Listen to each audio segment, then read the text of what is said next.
Za osnovnošolce in dijake so se danes začele težko pričakovane počitnice. Učenci in dijaki so zadnji šolski dan prejeli spričevala in šolska priznanja, na šolah pa so pripravili šolske proslave ob dnevu državnosti. Popravni izpiti za učence osnovnih šol se bodo začeli v sredo in bodo trajali do 7. julija. Za dijake iz srednjih šol pa se bo spomladanski izpitni rok začel 1. julija. Za vse, ki so šolskimi obveznostmi opravili, bodo počitnice trajale do 2. septembra. Najprej bom ostala malo doma, pa bom brala pa take šolske stvari, potem bom pa šla na morje, pa bom po morju šla v Indijo k mojim sorodnikom. Imel bom rojstni dan, šel bom na morje, drugo leto pa bom imel že treninge. Šli bomo tudi na morje, pa take stvari. Predsednica vlade Alenka Bratušek je na Ministrstvu za obrambo po videozvezi pozdravila pripadnike Slovenske vojske na misijah v Afganistanu, Libanonu, Bosni in Hercegovini ter na Kosovu. Vojaki so premierki poročali o razmerah na območjih, kjer službujejo. Bratuškova pa se jim je zahvalila, ker so s svojim delom utrjevali in še utrjujejo ugled Slovenije v mednarodni skupnosti. O polnoči se bodo znižale drobnoprodajne cene naftnih derivatov v Sloveniji. Neosvinčeni 95-oktanski bencin se bo pocenil za 1,3 centa. 100-oktanski bencin za 1,8, dizelsko gorivo pa za 0,2 centa. Pocenilo se bo tudi kurilno olje. Nogometaši Maribora se bodo v drugem predkrogu Lige prvakov pomirili z malteško Birkirkaro. Tako je določil današnji žreb na sedežu Evropske nogometne zveze v Unionu. Prva tekma bo 16. ali 17. julija na Malti, povratna pa teden pozneje v Ljudskem vrtu.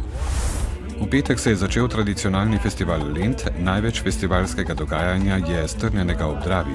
Ob tem pa v Mariborskem mestnem parku poteka še en festival, festival Art Camp, ki zaradi medgeneracijskega kulturnega izobraževanja postane park doživeti. Maribor je tudi letos gostitelj največjega mednarodnega in medkulturnega festivala v Sloveniji. Dogodki in prireditve, leteh bo več kot 1500, pa se ne zvrstijo samo ob levem bregu Drave. Kreativnost je včasih najlažje izraziti pod krošnjami dreves. In prav oder Art Camp je tisti prostor, ki zaradi odmaknjenosti od mestnega vrveža začara vse generacije. Namenjen je zabavi, športu, ustvarjanju, znanosti, kulturi. Ali pa ponudi zgolj prostor in čas za lenarjenje in sanjarjenje. Mislim, da je to najlepše prizorišče festivala Lent, ker to je prizorišče, ki živi cel dan in vedno je pisano, vedno je veselo, vedno se sliši smeh, tako otroški kot odrasli.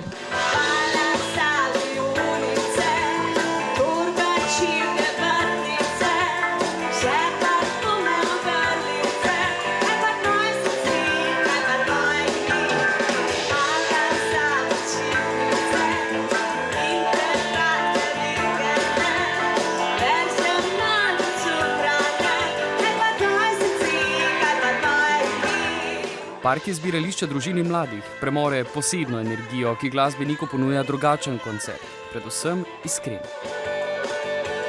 Vijolice so tiste, ki so vas na začetku zaznamovale, pa se mi zdi, da vas še zdaj zaznamujejo.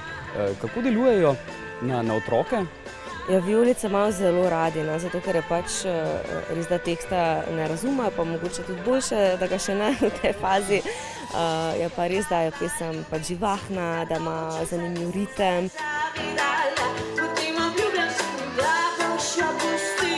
Vas, glasbenike, morda moti to, če vi nastopate na odru, otroci zraven pa morda rišejo ali pa tekajo okrog?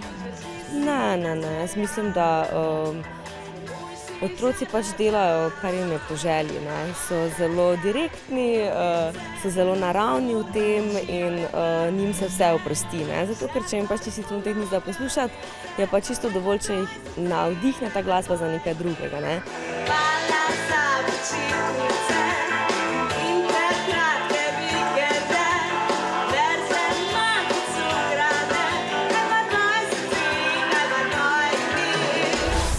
Popoldne bodo padavine oslabele in do večera popolnoma ponehale.